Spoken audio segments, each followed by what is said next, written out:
Hello and welcome to another edition of BSMtv from the show floor of the Retail IT VAR of the Future Conference in Las Vegas. I'm Jim Roddy, the president of Jameson Publishing and Business Solutions Magazine, and I have with me Mark Fraker, the vice president of marketing from BlueStar. Hello again, Mark.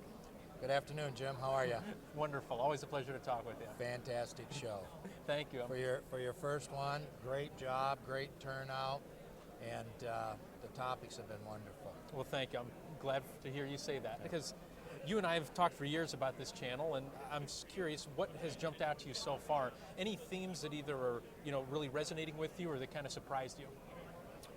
I think there's probably been more conversations about EMV, and I sort of tend to believe that it's really PCI, because PCI is the one that really has the teeth into it, not EMV. So I'm surprised about that. I'm not surprised about all of the conversations as SaaS, Solutions as a Service, and that everybody wants to get into that type of business model.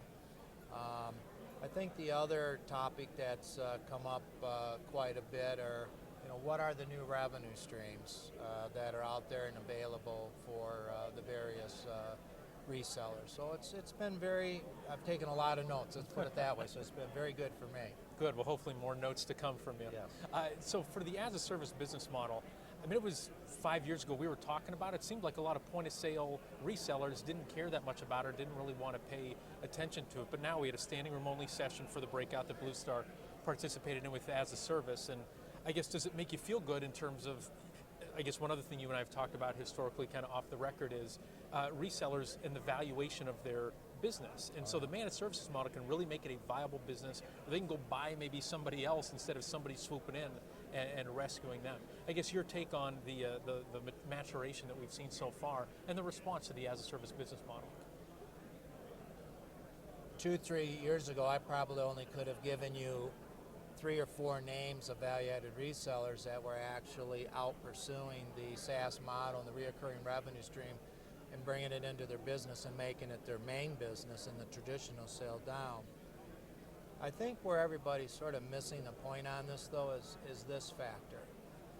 If you ask your sales team to go out and sell a SaaS model versus a traditional model, they're going to tell you, I can't move into a SaaS model. I mean, I have a mortgage to pay. I can't go home and tell my wife I don't have enough money to pay the car payment and the mortgage. Which one do you want me to pay, right? So if you remove that from them, that they make the exact same amount of money at the exact same time, then I think that allows them to go out and see how easy it is to sell a SaaS solution as opposed to a traditional solution. And once you do that, and they see how easy it is, then they'll start selling the SaaS model. So that's why BlueStar was the first one to come out with a hybrid SaaS and put it together, is to bridge that 18 to 24 months worth of capital that they probably didn't have in place to go to a full reoccurring revenue stream. Right. Now, with that said, it's become very popular. We've had a tremendous response to it since we brought it out earlier in the year, and it keeps growing every month. Going back to what you said about the value of the VAR's business by going to a reoccurring revenue, when you talk to a lot of the people that are here, and there's a lot of people here that either have my color of hair or the amount of hair that I have, and they truly don't have an exit strategy. And more important to me is I'm not worried about their exit strategy, I'm worried about who's going to come in and buy up these businesses. Right. Are they channel-friendly people or not? That's exactly right.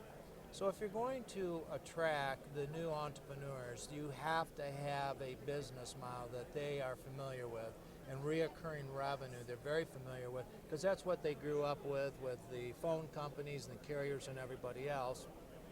So if they go into this type of business, their companies will become more valuable in a quicker period of time, which I think opens up the door and be attractive to new young talent coming in to our channel, and those that like to be in a channel type environment.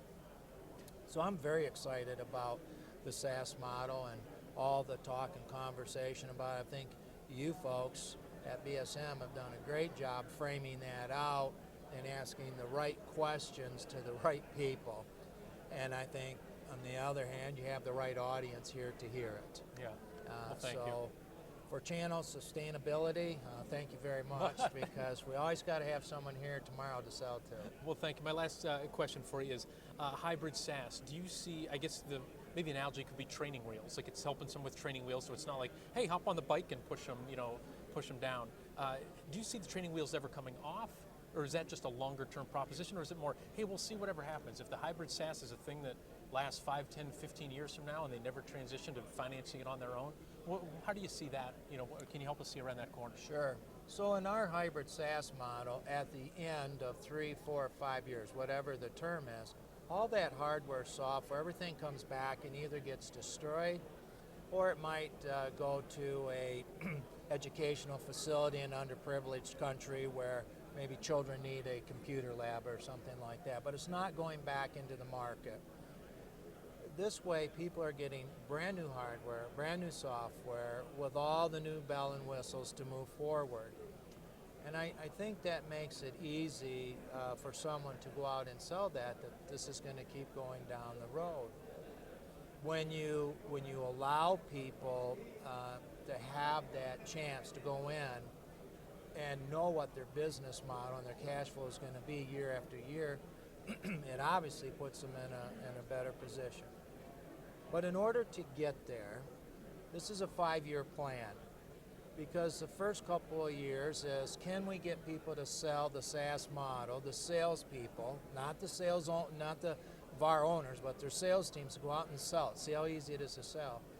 And then I think it's up to people like BlueStar to take their financial partnerships that they have with banks and have them come in and see what these resellers are doing and get them into a finance program that allows them to start building that bridge, right, so they can convert over to a full SaaS model. Right. And that's where the true value is. So yes, it's a journey. We think it's about 5 years, and this is just the first step of about a 3 or 4 step process. Right, this is the first mile, or it's the first water break maybe of a marathon. So you got it, exactly. Got it. Well, Mark Fraker, Vice President from BlueStar, thank you very much for your time today. For more videos from BSMtv and the Retail IT VAR of the Future, check out our channel on YouTube or go to bsminfo.com. Thank you.